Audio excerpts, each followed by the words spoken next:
O'Brien, that's clear. 2-8. Jamie Gleeson and Sean Burke matching up, both prominent scorers in last week's games. Flick forward there by Gavin O'Brien, looking for that right corner forward position, picked up here by O'Neill. Comes marauding up the field, pops it over the top here. Scoring opportunity early here for Stephen Roach for Mount Sion.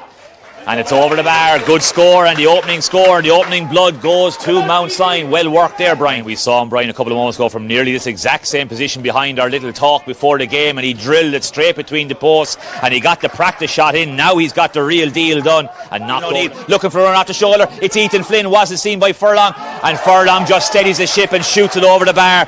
Good score there for Rory Furlong. Good pace at the start of this game. Goal opportunity there. Easiest tester to start out with. He'll start it across that far post. Hope the breeze brings it in. Lovely score from Jamie Gleeson, a player really coming to prominence in the last number of years. A massive against Lismore. He's going to have a tough afternoon here. Billy Nolan sends it to the moon. It's heading over the crossbar. I'm watching the umpires. They're leaning towards the goal. What a score from Billy Nolan. We lost sight of that totally over the top of the stand here. He just has that ability to strike from distance. Another poor touch from Mount Sion. Stephen Roach loses that one over the toe of the hurley, and it's picked up by Dean Walsh, and Dean Walsh gets his first score of the championship in 2026 from wing back. And Brian, you said it, Mount Sion flicked over the top, but it's cut out by Gavin O'Brien, and O'Brien will send it back towards the Mount Sion goal with interest, and that brings a rapturous applause from the crowd, because PJ Fanning tried to flick it over Gavin. The far side for Lee Hearn. He's been chased down here by Coughlin. Hearn on the back foot, leaning away from the post, sends it towards the goal. Accurate from Lee Hearn. Got 2 points against Charlie Chester. Don't know how he got it up, but he did, and it's picked off here by Gavin O'Brien, and O'Brien has got a shoot on sight policy. And why would you not have a shoot on sight policy when you're as good a shooter as Gavin O'Brien? Use the ball too long, hit by Sean Roach. No free, says the Raytor, and then Roach comes around the corner and puts it over the bar. I'm going to say Sean Roach might count himself a little bit lucky there. Looked like Gavin Power flicks, gets to Martin F. O'Neill. They need a score here. It's with Corcoran. Corcoran sends it on its way. Good score eventually from Mount Sion. They were in danger of overplaying it there, Brian, but eventually got to one of their shooters, and Ty Penkard thought about the shot. It's gone to Ty Corcoran. He's getting a lot of space in the last 5 minutes. Can he put over a second point? He can indeed. Ty Corcoran playing at wing back, picking up Ethan Flynn down. And Charlie Chester lost his footing, and Stephen Roach was onto it quick as a flash, and Roach has got his second point. Just there, Charlie Chester lost his footing. He got it back outside here to Charlie Chester, and Charlie Chester spins it over the bar. Good score from the cornerback. Got a score against Ballygunner B last week, also here in the Zori Walsh the field, looking for Stephen O'Neill. O'Neill and unleash a shot at the post. Martin F. O'Neill is in danger of being pinged for a square ball if it drops short, but it's over the bar. Good score from Stephen O'Neill, another leader of this team, along with long ball. Referee blows it up. 33 minutes bang on from Nicky Barry, and I'm just looking there at Shane Mackey, and Shane Mackey's having a quick word with the official about the time extra being played. He feels there was probably a couple of seconds or maybe a minute or two wasted between frees, etc., but the decision is made. The whistle is blown. Half time here in Azuri Walsh Park. The semi-finals, of course, here today for both clashes. Mount Sion came out on top last year, as did Ballygunner A. Mount Sion have won the first ball of the second half here, and it's on the hurley here if PJ Fanning tries to play it down. The ball, chance for Jamie Gleeson. So Jamie Gleeson 40 yards out, maybe 45 on the angle here, drills it towards the post, has got that breeze over his right shoulder. Up goes the white flag.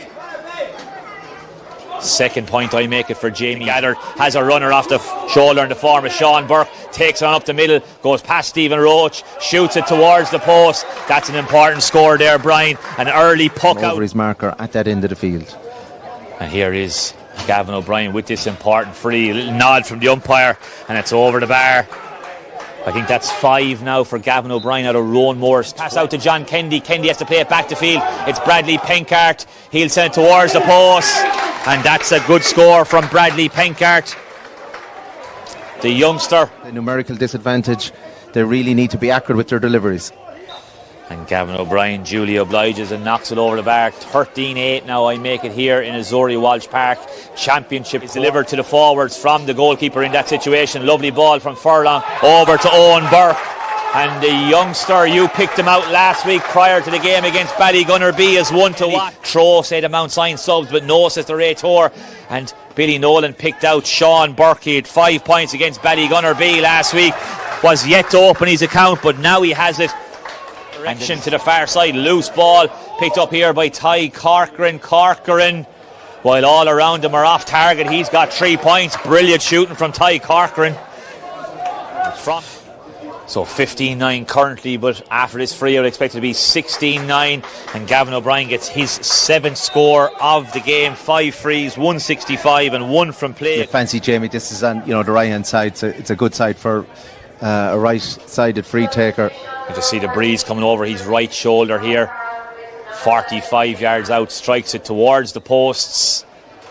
And indeed a score there for Jamie Gleeson. Midfielder who in turn lays it off here to Brian Nolan. Nolan just took his eye off it, but he's still retained possession. He's on the left strike here, and the cry of delight goes up from Brian Nolan. Such a hard worker. He's got his reward. The crowd here goes into Jack Kerwin, stands up his man, good footwork. Can he get a shot off? He can, just blaze it over the crossbar. Quick feet there from Jack Kerwin. Was trying to open up a bit of space for a shot, but he couldn't. So Gavin O'Brien looking for his 8th score of the game, sends it high into the sky here in Azuri Walsh Park, and Frank McGrath will come in to the frame. Missed the first game due to suspension. On to Billy Nolan, held up then eventually by, I think it was Brian Nolan, maybe our Owen Burke. It was Owen Burke. Shot comes. Tommy Kennedy, again, 2 points last week, another point today in that opening half, turning possession over and creating score chances. And Gavin O'Brien splits the post. 9 now for Gavin O'Brien as he heads towards double digits. Gets it into possession the second time. Vaskin had a shot earlier that was called back after a wide for a free advantage. This time he looks like he split the post. You spoke about the young players coming through. Yeah, I think that's it. Whistle.